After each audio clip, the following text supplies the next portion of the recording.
to the HQ, SCCG HQ on the Las Vegas trip. I'm so pleased to have today my friend Chris Day from Slot Machines Unlimited. Chris, say hello. Hello, and thank you, Stephen, for having me.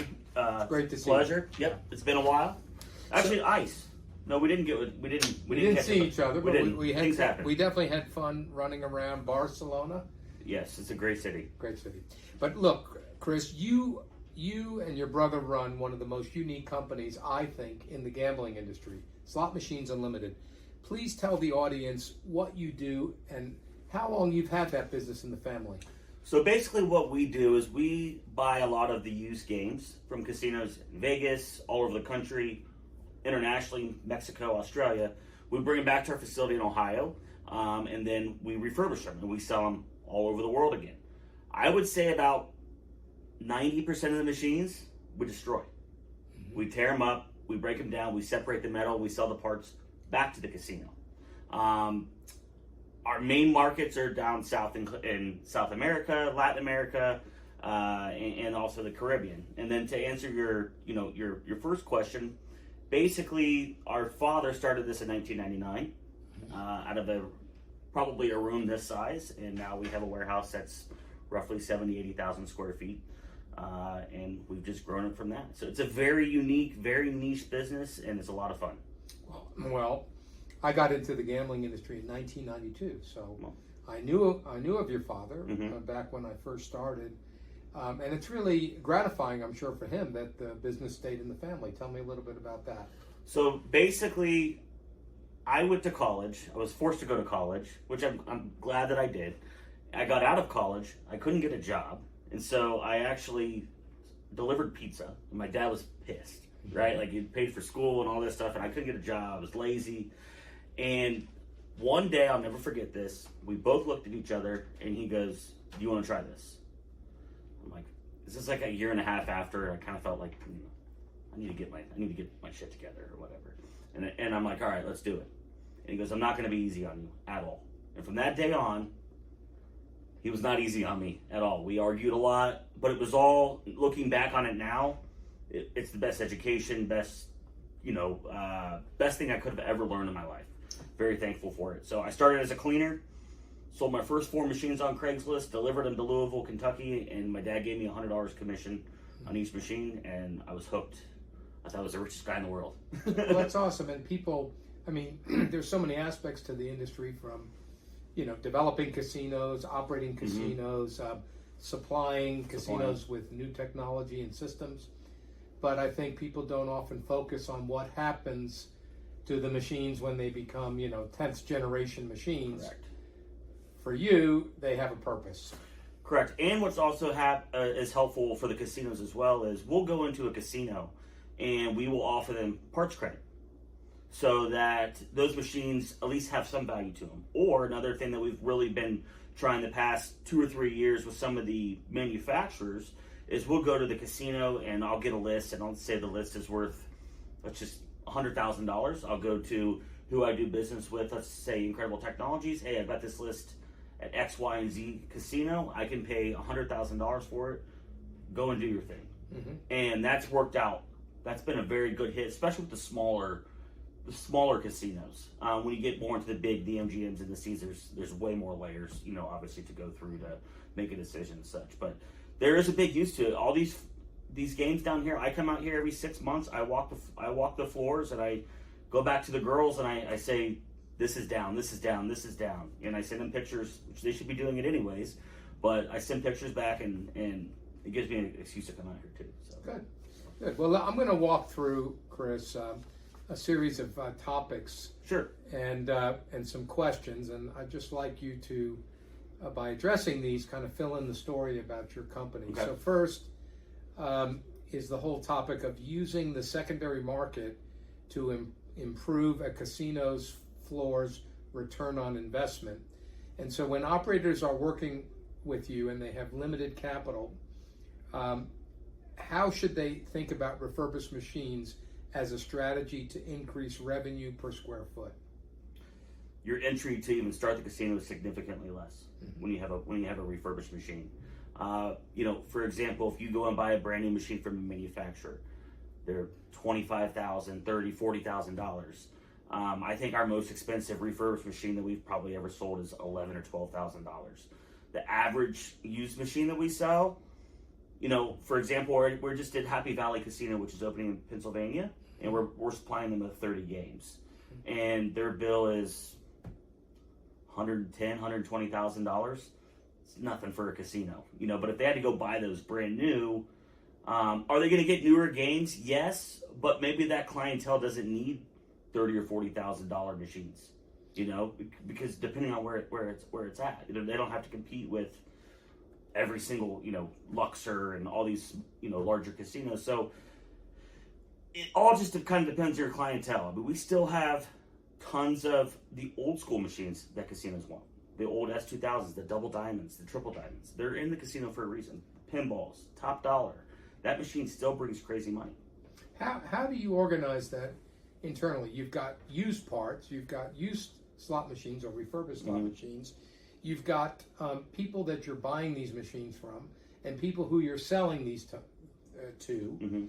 How much, for example, do you use AI? How much do you use sophisticated technology in managing all this inventory?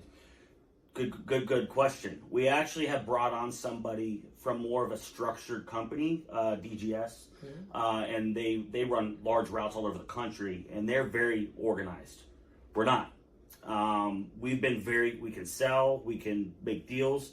Our structure internally is weak, and we know that, so we brought somebody in actually starting the first, and it's very hard for me to sit back and, because my brother and I we just know all the inventory off the top of our head, and I'll probably look at my phone, I'll have 90 texts, do we have this part, and I can't get away from it. And so for us to continue to grow, we have to have some sort of system. So we are doing an inventory system with our parts now. As far as the machines go, the high-end stuff, my brother and I, we know what we have in our head. The stuff that we throw away, we don't really care. As far as AI, we need to get better at that as well. And I have kind of told my younger kids and people that are in sales, I call it the blockbuster effect. If you don't change, you're gonna get Netflixed. If you don't adapt, and this business, especially on the used side, it changes so quick. The way we market is completely different than our competitors. The way that we do a lot of things. But I would, to go back to your AI thing again, we are probably missing the beat on that. I don't have the skill set in my brain to do it. And I don't really know how we would use it, but I know there's a way to use it, if that makes sense. When your father started the business, it was very much, as you said, up in your head. You knew your inventory, you knew your customers, you knew what they were looking for. It was all relationship based. Correct. And I guess at the core, that doesn't change. No. And so what the business has been doing is bringing in resources to try to. We're trying to get more corporate, but we're not, because I love that family environment. Like, right now the guy goes, hey, we're trying to put this at 8:30 to 5. My thing was be there by 9, get out of there by 6. I don't care if you're 10 minutes. I don't, people are human beings. I don't want to manage that stuff, but there's so much leakage too. And when you've got 60 people running around, that 10 minutes and your manager's not there until this, that adds up fast. So yeah. Let me kind of go back to our topics, and it's interesting to hear how the business does kind of move and shake with the times as technology gets more sophisticated. But let's go back to the roots. What refurbished should really mean? There's a big difference between used and professionally refurbished. What standards should operators expect when they deal with slot machines unlimited? So what we do, especially for the secondary market, is an orders placed, 20, 30 games. There's the customer, how they want the machine specifically set up. We'll put the machine up on the bench. We'll take all the parts out. They get blown. All the power supplies, the monitors, they get opened up. There's crazy amounts of dust in those things that you would never imagine. They get cleaned. They get recapped. What's the craziest thing you have found? Snakes. You have? Snakes get in it, scared the shit out of me, because I'm terrified of them. Yeah. Mouse poop. Mouse poop and snakes, and those are typically, it's a joke in the warehouse, because when we get stuff from Louisiana, I won't be there. There could be a snake in there. Yeah, because the Louisiana machines, they will have them in like these warehouses that are in like the bayou and like just like the swamps and the machine, they've come in. Some of them, Delta Downs is pretty bad. Yeah, so you get them in, and yeah. sometimes you find surprising things, but then you go through this process of refurbishment. Mm-hmm. What is the ultimate standard to which you're trying to bring the machines before you resell them? Well, look, we're open and honest with our customers, right? You're buying a used car. You're buying a 2014 Honda Civic with 250,000 miles on it, but you're buying it at 10% of the cost. Majority of our customers know that.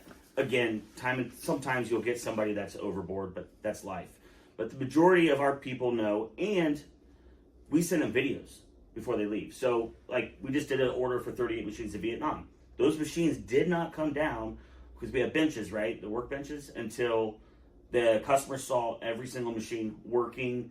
They take videos on the outside. They can't do it all, but hey, the touchscreen works. The monitor. So you send it to Vietnam, and let's say, despite your processing, and it happens. I already know what you're like. There's going to be an issue with the machines, and the good thing is a lot of our customers, they have techs there, and so they can, for the most part, troubleshoot stuff. But if a monitor goes and it breaks or a CPU goes bad, we're going to take care of it. As long as the customer's a reasonable person, which the majority of them are, we're going to take care of that customer or send them the part. Or if the monitor broke, which hopefully it doesn't, we try to do our best to protect them, but it's going halfway across the world. Things happen. So you videotape the process. What other checklist process do you go through before? The settings. So let's say they're going to Colombia. So our head technician manager has to do, there's a checklist on each machine. Is the currency correct? Does it get a printer? Are the denominations the right way? Because sometimes our techs are going a million miles an hour. We've caught them before, and it happens. They're human. They're going to Colombia and they're set up for USD. Right. So we do the double checks, and we have the customer approved before, and it gives us a little bit of validation to, if and when the machines show up and there's a problem. Hey, it didn't go like that. Things happen, and most of the time they're pretty reasonable. We fix it. Let's talk about parts inventory and uptime. In your experience, how critical is a supplier's parts inventory when it comes to keeping a casino floor running? Extremely. How much money is a machine losing every day that it's down? The best thing about us, and I will say this, is I harp on the salespeople, our sales girls, is speed. I think it's the most speed of, maybe not, we can't get the part out that right away, but at least recognizing it and getting the casinos a quote, getting the customer a quote, because obviously we can't just take a used part and ship it right then and there. Unless it's brand new, we can't do that. We've got to test it. We've got to get a PO from the casino, which all the people pretty much know that. But I would say our biggest advantage is our speed. I mean, I pride myself on being fast. I think it's a respect thing in business. At least even if you don't have it, the part or whatnot. But downtime on a casino floor, as you know from your past, you're losing money. Yep. Talk about container sales in emerging markets. For operators launching or expanding internationally, how do container-sized purchases accelerate deployment and reduce capital risk? Man, that sounds like an exam question in college or something. Do your best. I'm going to do my best here. Yeah. So, put that in dummy terms. Say that one more time. Let me. For operators launching or expanding internationally, how do container-sized purchases accelerate deployment and reduce capital risk? Well, if you do a container-sized investment, so a 20-footer or a 40-footer, okay, you're buying more machines at once, typically, right? Right. So instead of, we do have some customers like in Colombia. I keep saying Colombia, but that's our best market. Is they'll buy 4 machines at a time, but we got to send it to a freight forwarder in Miami. That freight forwarder then has to collect a pallet from you, a pallet from them, and then they ship it to Bogota or Medellin or Cartagena or wherever it's going down there in Colombia. So the time again. So what do you try to? We try to always get them into a container, but some of our customers are smaller. They don't have $150,000. They don't have $200,000. They may only be able to buy 4 machines. A $12,000 order, which I get it. But we try to combine everything. And how flexible are you? And is it always cash on delivery? Yes. It's COD. There's a few people, but again, if we're sending a tater to Bogota, it's worth a couple $100,000, and they don't pay us. I'm not going there. Yeah. Probably won't come back. So it's cash. It's cash. Yeah. Up front. It's cash. It's basically usually it's a 30 to 50% deposit. Yeah. And then a deposit, the balance paid before we ship. There are some people that we have some leeway with that we've known for years and years and years. And how often will you structure the transaction where there might be some participation involved on top? It's very minimal. Right. Two things. A, I would love to expand that. Mm-hmm. B, I've had terrible experiences with it. So I'm not good at it. I'm not good at it. I'm not good at keeping track. We're just not good at it, you know? But that is a whole other avenue that I would love to go down. So it could be a program where you, in essence, provide loans or some backing to. You and I have talked Africa. Yeah. The entry level to some of the machines there is so minimal that if something happens, if we don't get paid, we're gonna be fine. What about offering a service or warranty program? Is that something that's achievable or just? Not? It's too complex. When we sell the machines to them, we give them a 90-day warranty when they get their stuff. As long as it's a kind of a give and take. As long as they're reasonable, if they've got a good customer and something goes wrong within 6 months, we'll do our best to take care of it. But they also know, hey, somebody came and broke this $4,000 monitor. It's on them. Rank in order 1 to 5 the top sources of where you get your machines to begin with. Where would be your top source for the machines that you're picking up to refurbish and resell? City-wise? Yeah. Or who the party I don't know is. if I want people to know that, but well, no, it's fine. Categories, yeah. I would say Vegas. So Vegas casinos. Vegas, yeah, it's spread out. We get them from everywhere. What about tribal versus corporate? More corporate. More corporate than tribal. Would you like to do? I would love to do tribal because there's more opportunity in the tribal because we can offer them. Okay, let's speak because that's an audience we have. You're now speaking to a tribal casino. What can you offer them by taking their older machines? We can offer them parts credit, or we can offer them some sort of partnership with. We do work with DGS, which if you're a tribe, you know who DGS is. Or we can come in and we can offer $100,000, $50,000. DGS comes in and backfills. DGS has the licenses to distribute the games into these tribes. And who do they distribute for? Themselves. Okay. Oh, they distribute for almost every manufacturer out here. So they're a distributor. Mm-hmm. So you can basically take machines out on some basis, and you can put machines in. They can So like a lot of the tribes, especially in Oklahoma, a lot of their machines aren't participation, and so we have some games there now. Do you ever pay a discounted cash amount? Exactly. Yeah, that's what we're trying to do and we're working on a deal right now in Oklahoma. There's a bunch of machines for sale. I gave a company an evaluation. Hey, this is what I would pay for the machines, and their goal is to come in and backfill those spots with their machines. Yeah. So I'm helping. Everybody's winning. We're winning. The casino's winning because they're gonna get. I guess a cat, like what you just said, a cat. So, and what would be the alternative to you? Just those machines sit there. Yeah. And they're not at that point. They're not of use to anyone. And they get picked through, and then the used gaming market is the stock market. Yeah. Typically, besides COVID, machines go down every day in value. I've only seen machines go up one time, and that was insane. But other than that, the stuff goes down every day. So the longer that casinos sit on machines, the more value they lose, the more money. So your message to tribal casino operators is if you have used games, we can send us a list. I can give you an evaluation. Hey, we can pay this X, Y, and Z. We can give you parts credit, or I can go to a supplier like DGS in Oklahoma, and I can get with them, and I can I'll make it simple. I pay them, they come to you, and I get the machines from them, and they backfill. So it's a nice circle. Okay. Of everybody winning. Let's talk about the next topic I have here is the role of logistics. Obviously, as you know, we embarked on a partnership very recently. To expand in terms of SCCG's role as a managed service provider with online gaming and brick and mortar sports book and other things we do to help casinos, we thought maybe it's time to get into the logistics business. And I know that's something you deal with in your own business, but Correct. from your perspective, what does it mean when we say logistics, and what does it mean in your operation today, the whole issue of picking up slot machines, refurbishing, and then redistributing them? What is that process about? As far as logistics goes, I'll be honest, it's a pain. Yeah. And Alan will tell you but it takes the right if you have the right person behind it, which we do. When we get this rolling, it's going to be very successful. The worst part about logistics is you are sitting in a hub or a desk, an office, and you're dealing with 900 truckers that don't care. Yeah. They don't care about your customer. They don't care that they're on time.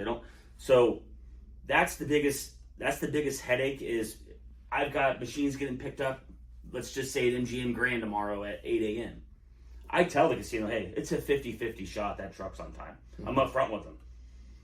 Because so many excuses, the truck broke down, they didn't get unloaded. It's just part of the game. Most of the casinos understand that. Most of them are open to it. They've dealt with it. So an opportunity for an operation like yours to outsource that to someone who's got the relationships, who's got the technology, mm-hmm. who understands how to kind of keep the costs within. That's the big thing is the cost on trucking. It is why it's attractive to why we partnered up. Is I'm cutting that middleman out now. Yeah. Like I think we told you, we did about $1 million in freight last year, and I would say the middleman may have made 15 to 20%. If I can cut that in half, that's a massive savings just on trucking. Right. And it goes back into my pocket, right? Well, I assume, given how much equipment goes into casinos, and just looking at the 40, 50 trade shows I go to a year, just the equipment that gets moved around is insane. And so to be able to be... It's the logistics to me is kind of like a construction company or a handyman. Right. If you're good and do what you say, you're going to be successful, I feel like. Right. How many horror stories do you hear about handymen or construction companies where they come and they take your money and they don't do the job or whatever. I've had that experience with trucking companies. I've had with trucking brokers, I guess you could say, and I've had very good ones that I've dealt with. But in this case, I want to cut the middleman. Right. Well, we're pleased to launch this company. We're pleased to have the mm-hmm. partnership with Slot Machines Unlimited as an anchor customer, and pleased to be serving the gaming industry globally. So that's great. Let's talk about a little bit more about tribal operators. Tribal operators are like family businesses, aren't they? They are, yes. And obviously, as you look to expand and grow your relationships, I would imagine that's a big target of yours at Slot Machines Unlimited. Mm-hmm. Tell me a little bit about what your thoughts are. I know we've done some transactions together involving tribes.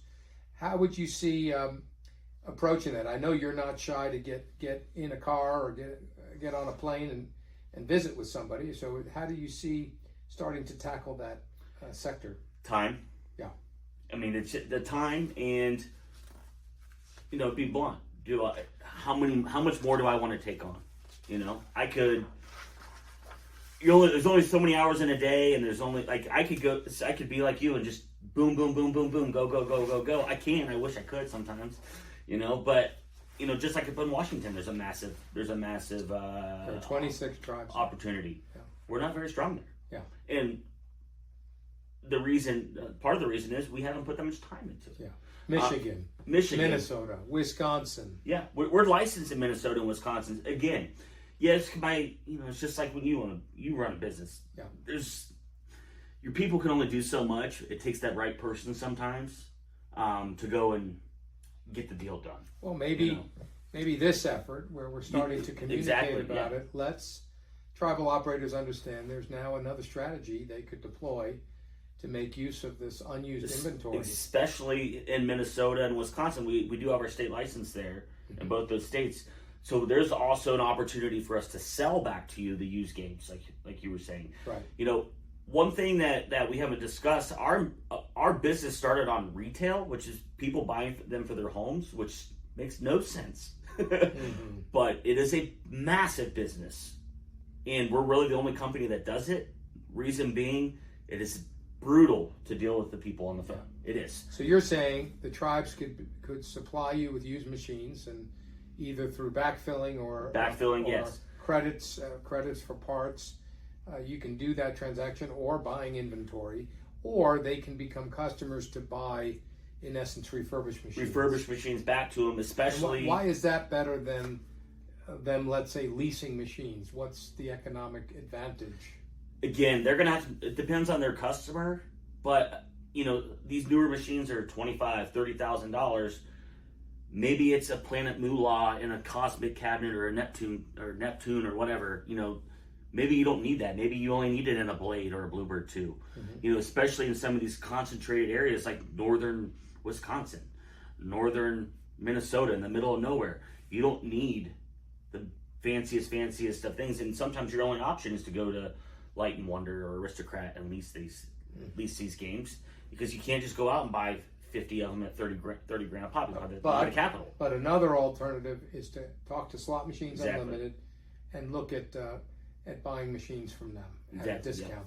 Yeah. And sometimes you set a significant discount. So, again, most of the machines are probably 10% of the new stuff. The topic, renovations and floor flexibility.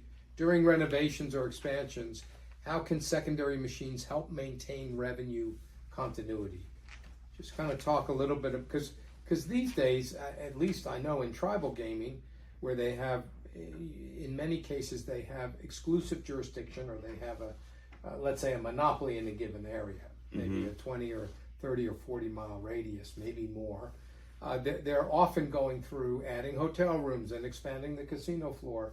So where can Slot Machines Unlimited help in a situation like that?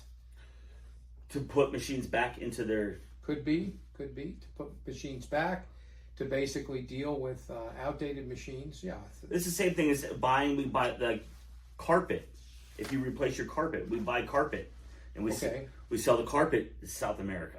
Okay. Casino carpet is very expensive, believe it or not. So really anything casino related. You guys getting rid of it, redoing your chair, getting new chairs, getting new stands and bases, signage. People love the signage, especially again in South America. They buy. You got to think it's a second world country, third world country. So nothing should go to waste. Nothing should go to waste. But again, there's only there's not a ton of money in the chairs, but it may it may give us another opportunity to do something else. So it's a relationship, yeah. And if as part of the relationship you can help with some of the used FF&E, you will. A lot of the times these casinos, they just want this stuff gone. They just want it. They want it out of their hair. So that's something that we can help with. We've got the manpower to do it, especially out here in Vegas. I had a great crew. Again, I was just up at Aliante, and Jay's like, just get this stuff out of here. The casino in Wyoming in the middle of nowhere. I remember. Get this out of here. Yeah, and that was, how many machines was that? 600 or 700 machines in the middle of Wyoming. Yeah, which is crazy. Yeah, but again, relationships. That would never happen if we didn't meet. We didn't go to your party. Yeah. And I knew the guy next to you because we sold him parts for Antigua, and then that guy.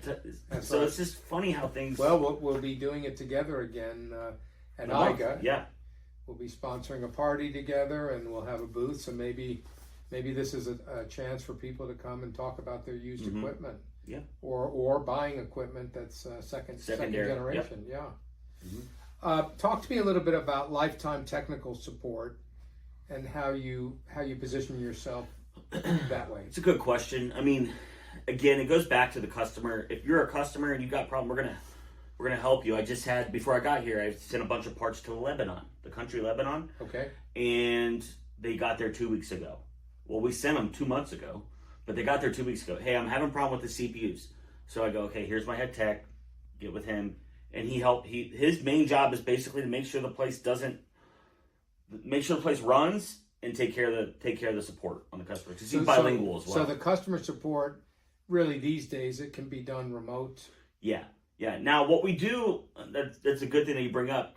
When it's larger orders, let's say a new customer, maybe somebody that does not have techs, we will send Roberto down there. or we have a couple techs in Peru, and we'll send them. We're actually doing what was the hurricane in Jamaica last year? The big one, Melissa. Yeah. Was it Melissa? I don't know what it was. I forget. It was massive. Massive. Yeah. Well, anyways, they found me on the internet. My brother went down there. We saw a bunch of parts. We're redoing their whole casino. Yeah. Down there, it got destroyed at.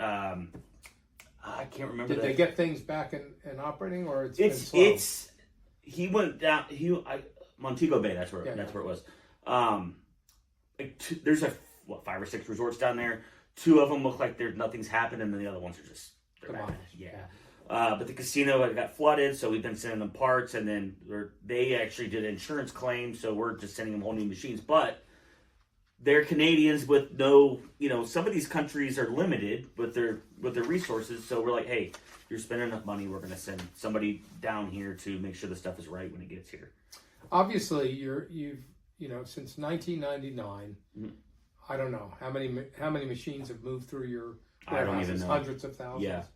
And when you think about the number of customers you have at any given time, mm-hmm. hundreds and hundreds. Mm-hmm. And I know you really work hard to make most of them happy, but mm-hmm.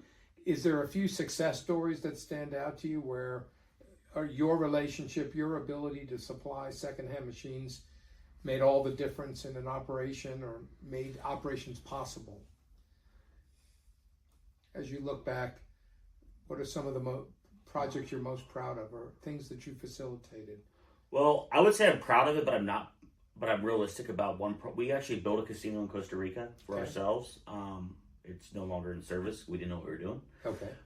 But it was just to say you did that, and we got our best employee from it. So looking back on it, we wouldn't be where we are without him probably either. We brought him over here 10, 12 years ago. Started as a tech at $10 an hour. Now he's the best he's the best used tech. So something in the country. good. So something good came out of it. But to be honest, the amount of besides retail's a little bit different because it's one off, selling one machine, 2 machines to somebody's home. Mm-hmm. We've got tons of success stories. I've got tons of horror stories too. But as far as the refurb, we've just built so many good, solid relationships, and the industry really is so small that I feel like we've done a good job of not screwing people. We're being authentic, and at the end of the day, it's a win. We want you guys to make money because we want to make money too, obviously. So I would think as a whole unit, I think just myself, my brother, our team's just done a fantastic job. Do you see, as you look at business 10, 15, 20 years from now, are we going to see less slot machines on floors and more gambling either on headsets or devices? That's a good question because I say, at least on the used side, and my brother disagrees with me. Mm-hmm. I think we're gonna have a limited time. Mm-hmm. Why? I don't know, but I think it's just gonna get to a point where that's gonna be a slot machine, that poster. Yeah. And they're already coming up with it, but I'm sure you've seen where they have a machine that you would see at the casino, not a box, an actual aristocrat machine with a tablet, and you sit there and you play it from your phone. Mm-hmm. Because a lot of people for online, a mental thing, they don't trust it, right? Yeah. But if you see a physical machine, you're sitting in your house and you're playing it, and it's just you've got a multi-million-dollar casino just in this room. So what does your brother think? He thinks it's going to go on forever. Forever. So people are always going to gamble, right? Right. So gambling's always going to be there. But I also said this 10 years ago, and I was way wrong. Yeah.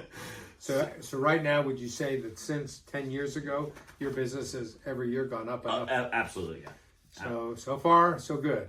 So far, so good. So far, no complaints. Our business is growing every year. I don't know if that's because the business is getting better or we're just that good.